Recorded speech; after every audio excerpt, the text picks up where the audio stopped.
Et arrêtons-nous sur la situation en Birmanie. Plus de 10 mois après le putsch militaire, Aung San Suu Kyi emprisonnée, l'armée espère définitivement étouffer son influence et son parti. C'est vrai, mais aujourd'hui, l'ex-dirigeante et prix Nobel de la paix n'incarne plus à elle seule la résistance. Bien au contraire. On en parle avec notre invité Guillaume Pajot, porte-voix, si je peux dire, porte-plume même de Thinzar Shunlei dans Mon combat contre la junte aux éditions Robert Laffont. Qui est à l'origine de ce récit? Comment est né ce livre? C'est un livre qui est né dans la foulée du coup d'État du 1er février 2021, quand l'armée birmane a repris le pouvoir en Birmanie et arrêté les membres du gouvernement. C'est la rencontre entre un éditeur, Robert Laffont, qui avait envie de faire un livre sur le sujet, moi-même qui ai pensé qu'il y avait quelque chose à faire aussi, après 10 ans de carrière sur la Birmanie, autour de la figure de Thinzar Shunlei, qui a une histoire assez incroyable et qui est une activiste qui a 10 ans dans les pattes, qui a contribué à toutes les grandes questions birmanes de ces 10 dernières années et qui se trouve aujourd'hui sur la ligne de front de la résistance au coup d'État. Vous-même, Guillaume Pajot, je ne l'ai peut-être pas dit, vous êtes journaliste, vous connaissez parfaitement bien la Birmanie pour l'avoir sillonnée ces 10 dernières années aussi.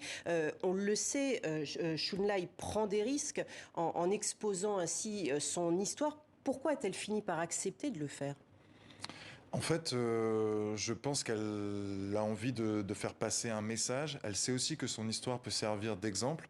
L'un des grands fils narratifs du livre, c'est le fait que le père de Thinzar Shunlei soit un militaire de carrière, ayant passé près de 30 ans dans l'armée birmane.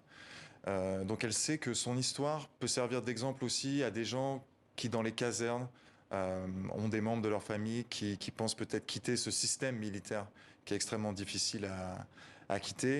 Et elle sait que son histoire peut servir de modèle. Elle travaille beaucoup justement avec des déserteurs de l'armée birmane en leur disant c'est possible. Et avec des déserteurs potentiels pour leur dire moi je l'ai fait, peut-être que vous aussi vous pouvez vous affranchir de tout ça.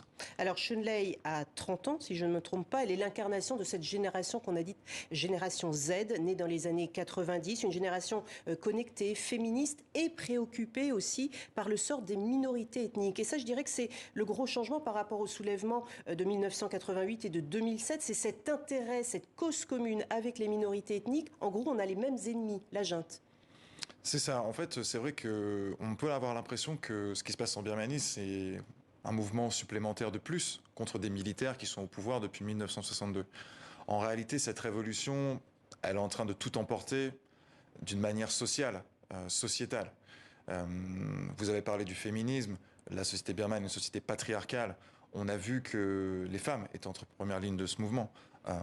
Cette fois aussi, beaucoup de minorités ethniques sont engagés dans ce combat-là avec une coalition de minorités et de membres de la majorité, les Bamar, dont fait partie Thinzar Shunlei, qui travaillent côte à côte avec les minorités pour essayer de renverser cette junte militaire qui a pris le pouvoir en février. Et qui unifie finalement le pays. Ouais, qui est en train de construire. Pour une première fois presque. Oui, c'est vraiment inédit. Il y a quelque chose qui se passe. C'est une sorte de séisme un peu silencieux. On peut voir l'aspect politique, mais c'est vrai que cet aspect sociétal, ce pays qui a été fracturé depuis l'indépendance, avec plus d'une centaine de minorités ethniques, est aujourd'hui peut-être en train de se construire un destin à travers cette jeunesse-là qui dit nous, on a envie de vivre ensemble. Et c'est assez rare. Shunlei ose s'en prendre à Aung San Suu Kyi presque dans ce livre, puisqu'elle n'attend plus rien. On comprend qu'elle dit son parti, la LND, était accroché à l'idée de changer, mais sans froisser les militaires. Elle, ce qu'elle veut, c'est une vraie révolution, remettre le pays à zéro. Et je crois que la politique de la table rase pour l'opposition birmane est en train de l'emporter. C'est vrai que Aung San Suu Kyi est en retrait, ayant été arrêtée. Beaucoup de militants de la LND, le parti d'Aung San Suu Kyi, ne savaient plus vers qui se tourner. Et c'est ces jeunes gens comme Thinzar Shunlei qui ont pris la relève et qui ont dit « Regardez, nous on est là, on défend un autre projet. Et on pense que se débarrasser de l'armée birmane, c'est construire une nouvelle société, construire le pays qu'on attend depuis 1948. » C'est effectivement le cas, mais c'est pas gagné encore. Shunlei est traquée aujourd'hui, on l'a dit en amorce de ce journal. Vous savez où elle est. Comment se protège-t-elle? Est-elle victime? Enfin, comment se passe-t-elle? En fait, c'est très compliqué pour elle de mener une vie normale, que ce soit de façon sociale ou économique, de travailler. Elle sort très très peu là où elle est. Et elle sait qu'elle est potentiellement menacée, son visage est passé à la télévision. Voilà, elle est recherchée officiellement, comme de nombreux activistes. Donc, Activiste et journaliste. en Oui, mettant oui, en avant c'est en son même temps. histoire aussi, elle sait qu'elle s'expose, mais elle pense que le prix à payer en vaut le coup.